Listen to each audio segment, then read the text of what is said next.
What is going on, everyone? Welcome back to the channel. Thank you for watching another video. Pretty big day. I finally have the VORTEX XL installed in the car. I have the MPI kit installed in the car. So all I'm needing is my base map for my tune to be able to install the brushless EQT low pressure fuel pump and to install the 5-bar map sensor and the 5-bar put sensor from EQT.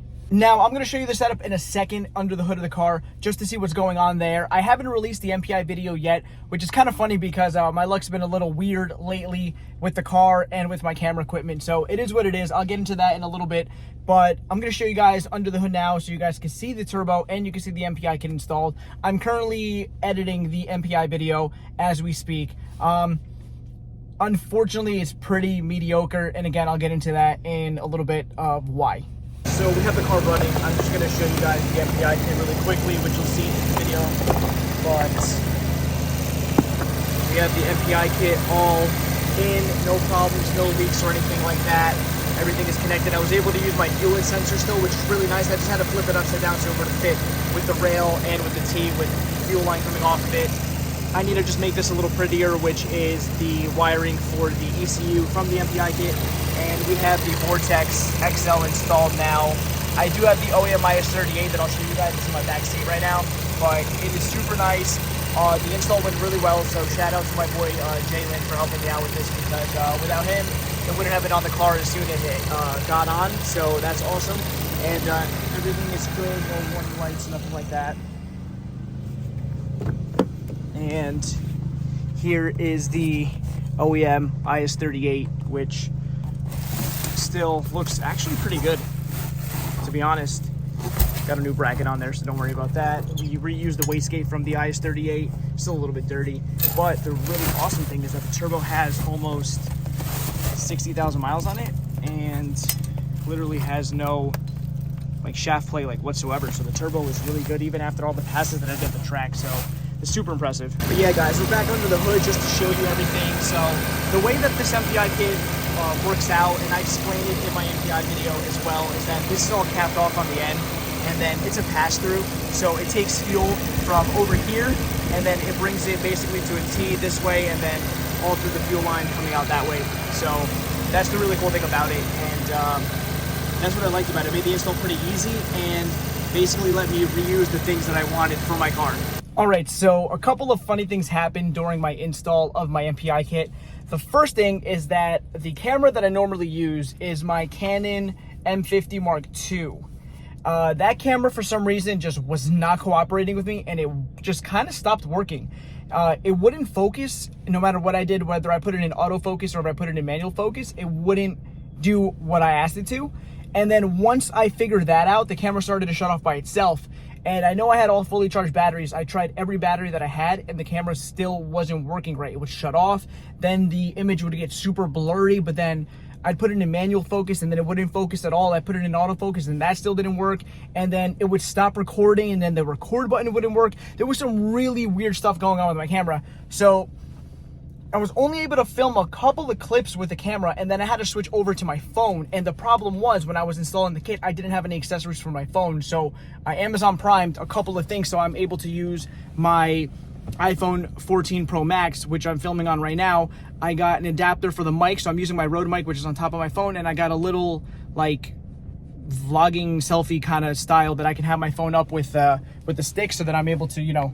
And the kind of accessories that I got for my phone, I'm able to use them with my tripod and with my other accessories. So for the time being, what I think I'm gonna do, just because this camera does very good video and the quality is awesome, it shoots in 4K, 30 frames per second, usually how I film, or 1080p, whatever I decide to use, I'm able to upload still pretty decent quality videos. So I'm gonna be using my phone from now on until I figure this out to see if it's still on warranty. I have it next to me right here too. This is what I typically film on, and for some reason, I don't know what is up with this thing. I'm gonna check out the warranty stuff, because it's super annoying that this decided to not want to work. I have very weird luck when it comes to accessories, and it's in perfect shape. Never dropped it, nothing, no scuffs, no nothing. It hasn't given me any sort of issues since I bought this like a little over a year ago, or about a year ago. So kind of sucks, but again, the iPhones are really good for filming, and I have like a nice little setup right now. If I need to use it on my tripod, I can set up my phone. I'll even show you guys. I'll pull it off here so you guys can even see. I still have the mic attached, so you'll have the audio coming from here, but I got my Rode mic to the wire. There's an adapter that's connected back here on the wire back there, and then it's a Ulanzi. This is cheap, it was like $15, and you're able to put your phone there, and I have this little setup here, so I'm able to, I can even zoom out a little bit. There you go, you can see that a little better.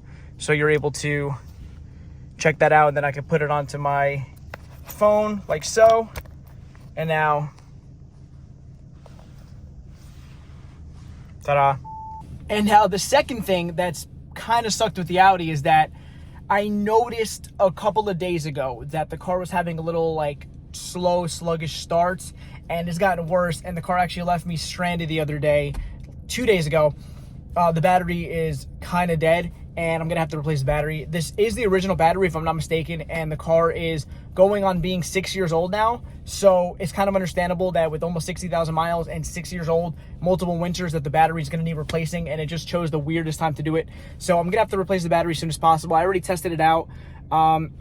It's not good. It's holding like 11.8, 11.9 volts, something like that, and when you go to start the car, it's super slow, and the voltage drops to under 10, so I know that the battery is basically cooked. The alternator's fine. Once the car's on and I check the voltage of the alternator, the battery's sitting between 14.1 and 14.3, which is perfect. It's not overcharging, it's not undercharging, so that's working without an issue.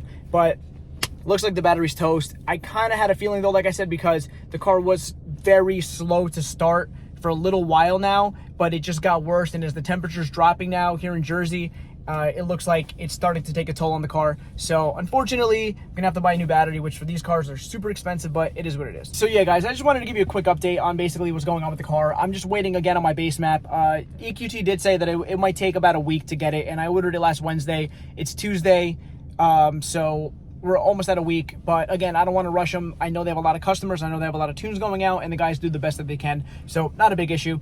And like I said before, I can't install the fuel pump and the sensors because the car won't run right, or if it, I don't even know if it's going to start if I were to install those things. And then I have no place to do it. Where I'm going to do it, I need the tune so I at least could get home and then start doing my logging and tuning and all that stuff. So unfortunately, I can't do my low pressure fuel pump and my sensors until I get the tune.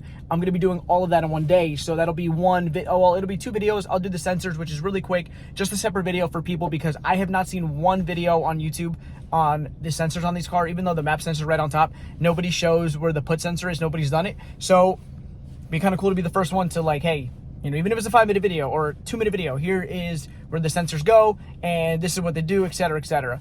And then we'll be installing the low pressure fuel pump, which another mod that might only take like 30 to 45 minutes. It's not that hard on these cars, which is awesome. And then once those are in, we'll upload the tune, and right away, I think I'm going to just start logging from there. We're going to be tuning on E85 first, just because I want this car to be finished so I could go to the track. And then after I get my couple of track passes, hopefully within the next couple of weeks, then I'll do my 93 tune with whoever's going to be doing it, Matt or Ed from EQT. I'm not 100% sure still who's going to be tuning my car, but I'll do the 93 after. I'm going to focus on E85 because I want to be able to go to the track before the season ends, because we are already approaching mid-October right now, and tracks around me usually close, I think, like first week of December. So we have about a month and a half to get the car finished and dialed in, so I'm able to at least go out one time so that I could see what times I could post in this car. So anyways, guys, a quick little update video on where the car sits. Shout out to Jalen again for installing my VORTEX XL, which is huge because, again, I didn't really have a place to do it, and it would have been the first like turbo that I would have tackled. And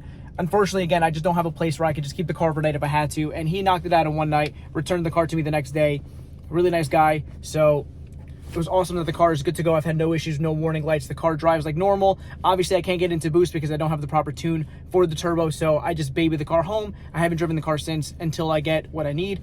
And then MPI kit, there's been no problems. I've had no fuel leaks. I've had no weird things going on with that, so I'm super happy about that. And again, it's just a waiting game until I get my stuff. And I'm going to try and figure out my camera issue with the Canon, because I really like the quality of the Canon camera. It's really good. It's really nice. I just don't know what's going on with it. But for now, I'm satisfied. I'm looking at myself right now on my iPhone, and the quality looks pretty good. Hopefully the audio is good as well. This is my first time really filming. I've done clips on my iPhone before, really short ones. The first time I did it, was a while ago. I had a couple of clips that I had to do, and then my MPI video, a lot of the clips that I have are from my iPhone, so I'm editing that. It seems pretty good, so hopefully this video as well, the quality is decent. So again, hopefully you guys enjoy this quick little update video on the situation of the car. We'll get all that stuff situated. The car's going to get a new battery. Maybe even today. I might even go right now and just get one for the car because it needs it. So I might knock that out and then do what I got to do. But guys, thank you so much for watching. Please like, comment, and subscribe. It lets YouTube know that I'm doing a good job. I'll see you guys in the next video. Have a good day.